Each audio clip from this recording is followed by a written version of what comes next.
আসসালামু আলাইকুম। রমাদান করিম। কেমন আছেন আপনারা?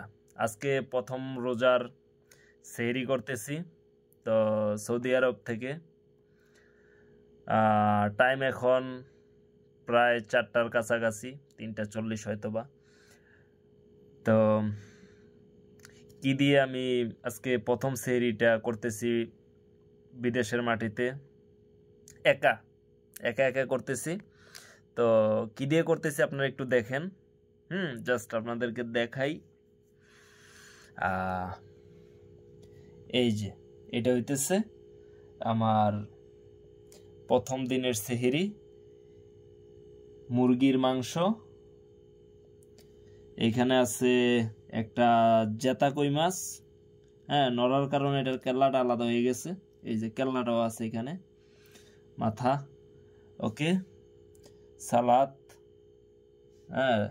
এই ব্যাস এইগুলা। তো এই ভিডিও দেখে আপনারা অনেকে কমেন্ট করবেন আমারে যে এইখানে আমি পলিথিনের মধ্যে কেন ইউজ করতেছি। আমাকে কেউ আবার অলস মনে করেন না। একটু বুদ্ধি খাটাইছি আর কি। পলিথিনের নিচে প্লেট দিছি, এই যে তরকারিটা আনছি এটার পলিথিনের উপরে তরকারিটা নিছি। তার মানে আমার কিন্তু আর প্লেটটা ধোয়া লাগতেছে না। আমি খাওয়ার পরে শুধু আমার এই হাতটা ধুইলেই ধোয়াদাইয়ের কাজ শেষ। খাবারের পরে আমি শুধু আমার এই হাতটা ধোবো। তা আপনারা এই ভিডিওটা দেখে একটা জিনিসই শিখলেন যে আপনারা কিভাবে খাওয়ার পরে প্লেট না ধুয়ে আপনারা বেঁচে থাকতে পারেন। ওকে, এটাই বাস্তব।